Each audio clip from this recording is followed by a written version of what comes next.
Pessoal, então chegamos aqui às entrelinhas da lição de quarta-feira, dessa oitava lição desse segundo trimestre de 2018, que tem como título É chegada a hora do seu juízo.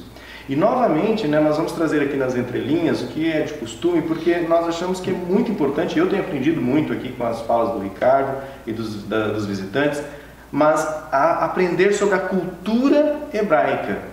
Porque a Bíblia, querendo ou não, Deus usou todo esse povo para compilar a palavra dele, e essa palavra está em nossas mãos. Ela foi traduzida várias vezes, em várias línguas, então é importante que a gente resgate essas palavras. Talvez você que está chegando aí no canal, vê lá o Ricardo apontando as letras, e que parece um boi, e que parece uma estaca, e fique pensando, por que ele está falando isso? Às vezes eu fico assistindo o vídeo e falo, será que todo mundo está entendendo o porquê dessas coisas? E na verdade, pessoal, é justamente para que a gente entenda que a palavra de Deus ela é muito mais profunda, que os símbolos na palavra de Deus, eles têm muito significado, e que às vezes com as traduções acaba perdendo um pouco esse significado. Então por isso a gente tem se esforçado aqui para a gente resgatar esse significado, para tentar entender bem a palavra de Deus e evitar aí possíveis distorções. Então novamente nós vamos começar tratando da palavra juízo. Como que, o que significa juízo, como que essa palavra é tratada lá no Antigo Testamento. E depois, aproveitando o tema juízo, nós vamos tratar aqui sobre o juízo pré-advento, o probatório, o judicativo e o juízo executivo. Então, fiquem ligados aqui nos slides e acompanhem a formação pictográfica da palavra juízo em hebraico. Vamos lá. Bom, a primeira palavra hebraica que eu vou trazer aqui para construir isso que a gente chama na língua portuguesa hoje de juízo é Hesed.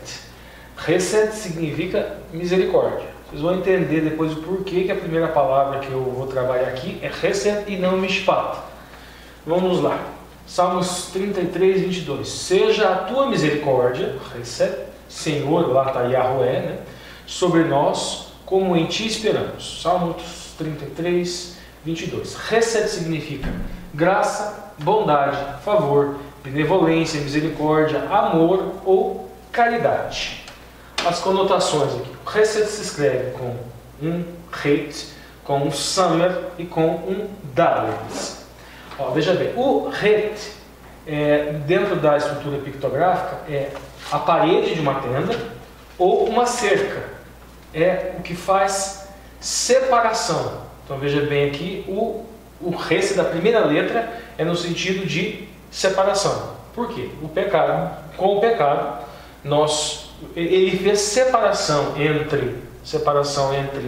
entre Deus e entre o pecador. Agora, a misericórdia é que vai nos vincular novamente dentro desse juízo. Aqui o Samer é uma mão cajada, é o apoio ou o suporte. Ou seja, a misericórdia de Deus é o que nos mantém em pé, é o que nos mantém apoiado. Dalet é uma porta da tenda ou um caminho. A misericórdia de Deus é o único caminho para a salvação. É uma cerca que ao mesmo tempo separa, mas protege. É só a gente lembrar que lá no Mishkan, apenas o sumo sacerdote podia entrar no Santo dos Santos, porque lá estava a Shekinah. E uma pessoa que não fosse o Kohen Gadol que entrasse, ele não conseguia contemplar a Shekinah, a glória de Yahweh, ele era imediatamente fulminado. Então essa separação aqui é uma separação protetora também.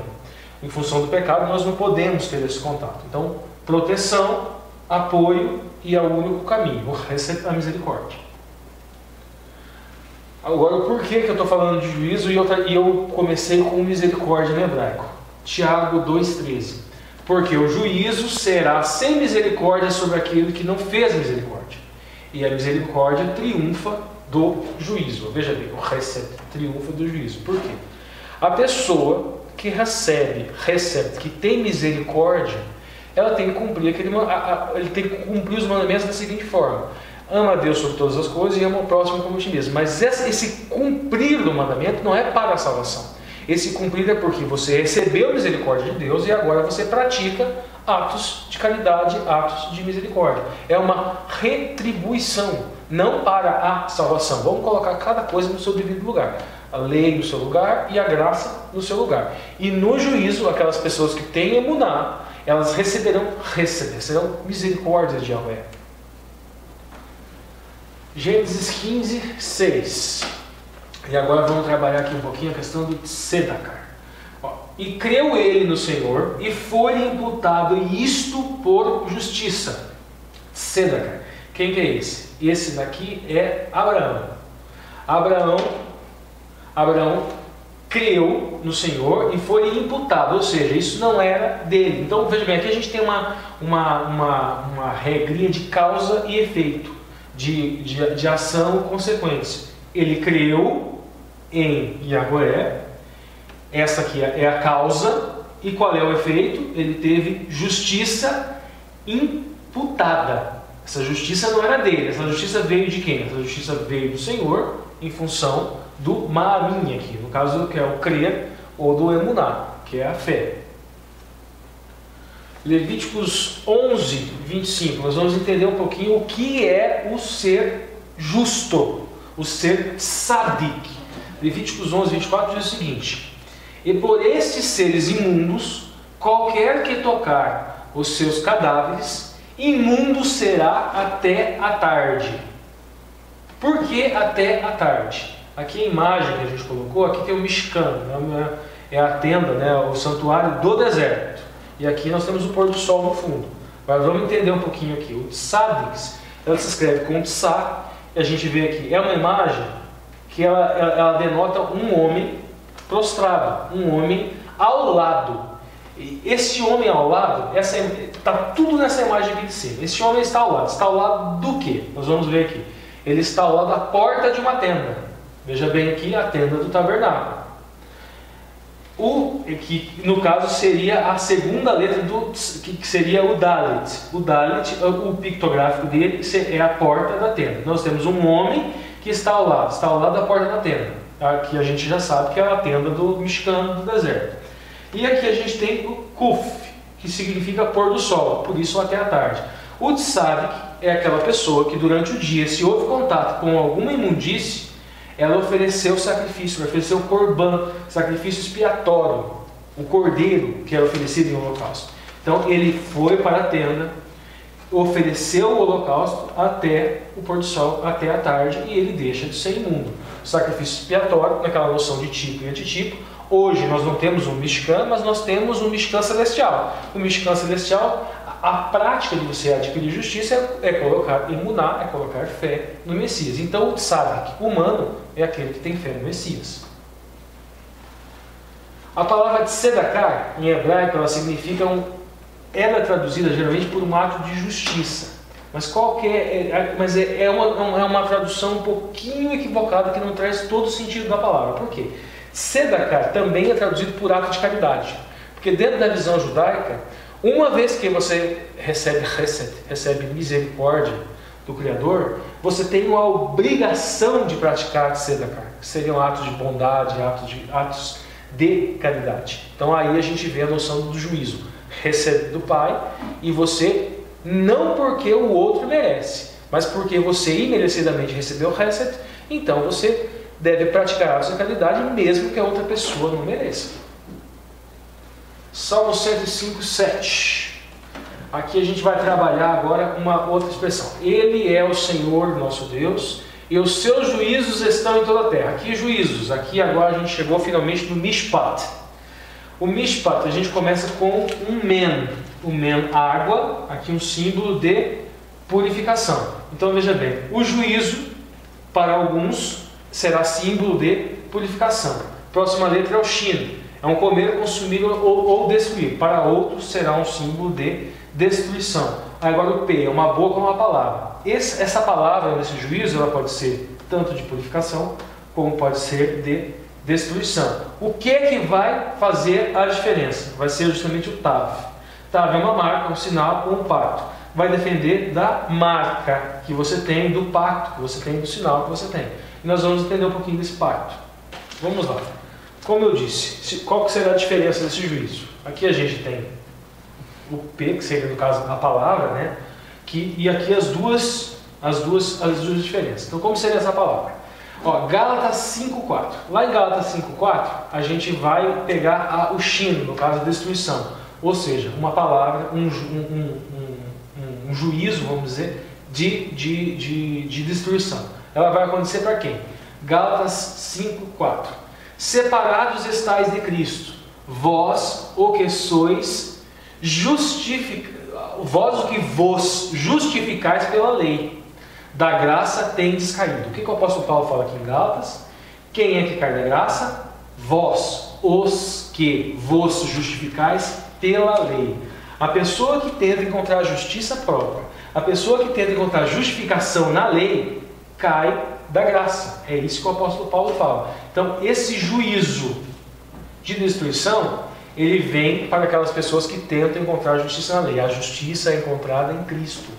Nós somos justificados pela fé em Cristo. No Apocalipse 13:16, nós vamos falar aqui do Tav. E faz com que todos, pequenos e grandes, ricos e pobres, livres e servos, lhes seja posto um sinal na sua mão direita. Esse mão direita aqui simboliza a noção do trabalho, no caso a transgressão do dia de guarda, do sábado. E na sua testa, no caso, o pensamento, as ideias. Essa marca da besta aqui, a gente tem que entender o seguinte: a única forma com a qual nós conseguimos cumprir a lei é através de Cristo.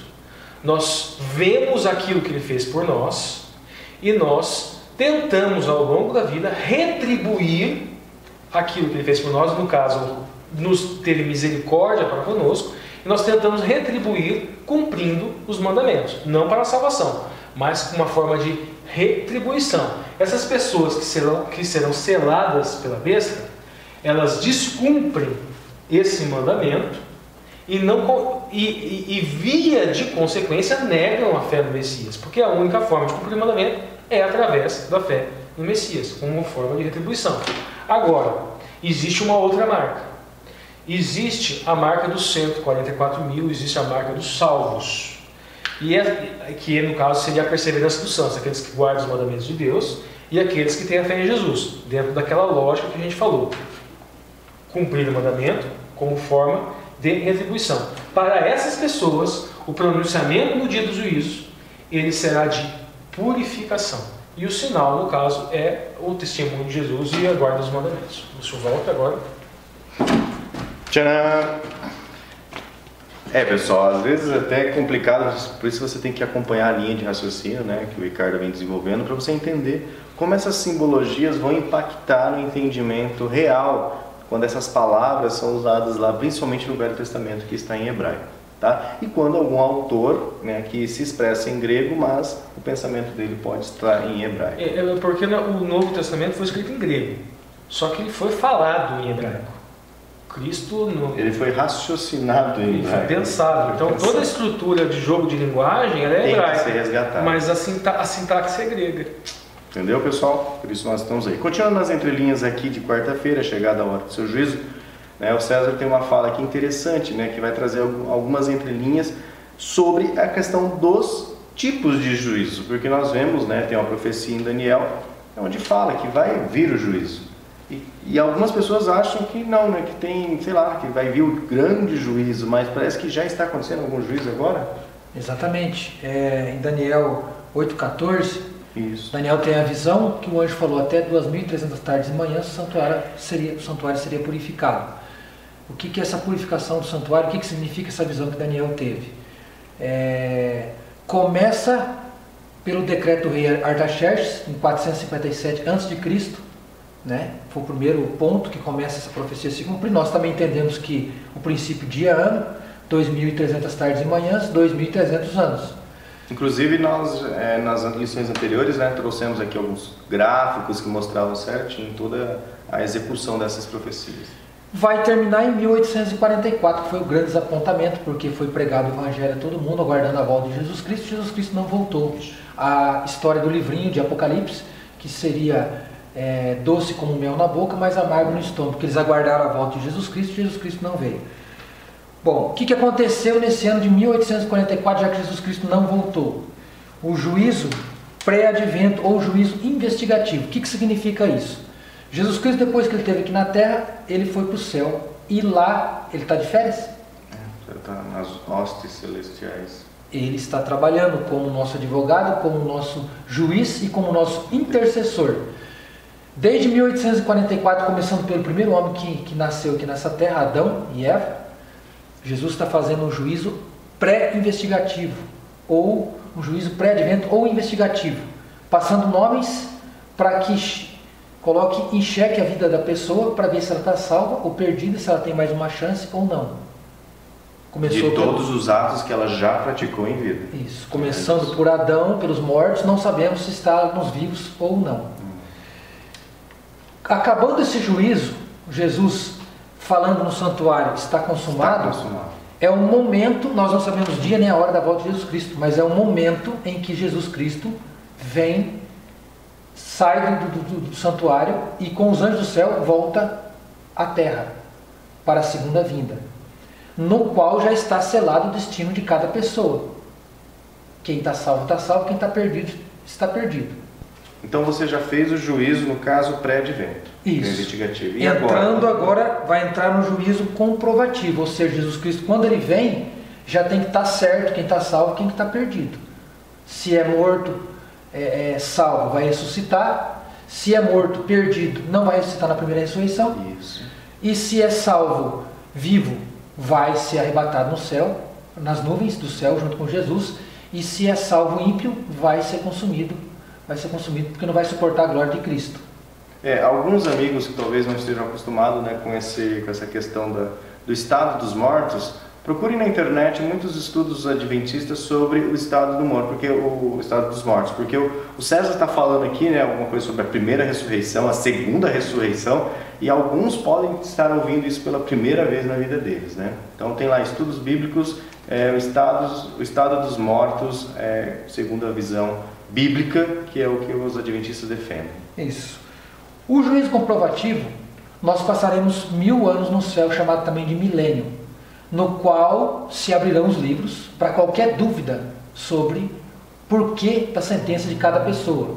Nós teremos acesso, por isso que a Bíblia fala que os salvos vão julgar o mundo, porque nós teremos acesso a esses livros.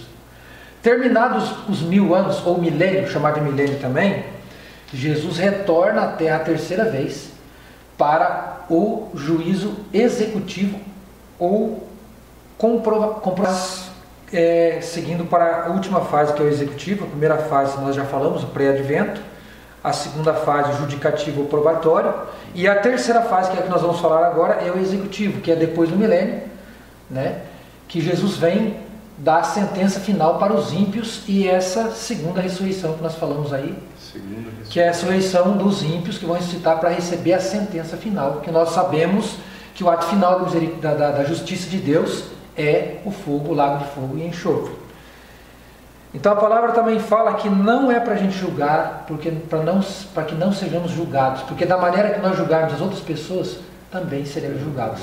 O juízo é um ato divino que o Deus Pai Todo-Poderoso deu esse poder para o Filho, é um ato dele. Somente dele. Ele sabe quem está salvo, quem está perdido, até porque nós não conhecemos os corações, o que vai no íntimo da pessoa, e não temos condições, não temos competência para julgar ninguém. Então essas são as 3 fases do juízo. E usando a proporção, né, até no Pai Nosso, assim, perdoa que as nossas dívidas, assim como nós perdoamos os nossos devedores. Então, assim, qual que é o tamanho da nossa dívida perante Deus, Ricardo? É enorme, então a gente tem que perdoar bastante. Ou seja, a gente nunca vai perdoar o suficiente, né? Alguns acham só porque dá um perdãozinho aqui, já, pronto, eu já perdoei. É que não tem noção da dimensão, da universalidade do Evangelho e a universalidade do pecado que a gente já discutiu. Bom, pessoal, então essas foram as entrelinhas aí de quarta-feira, né? Realmente foi um vídeo bastante extenso. Esse também acho que vai querer bater o recorde também, hein? De 2 horas. Mas espero que esteja sendo edificante para você, para os seus amigos e também para a sua classe da Escola Sabatina. Encerramos aqui, fica o apelo, se inscreva no canal se não é inscrito, deixe seu joinha, acione seu sininho e se quiser aí comente, mande um alô para que a gente conheça um pouco mais sobre você. Nos vemos então na próxima lição de quinta-feira. Sexta.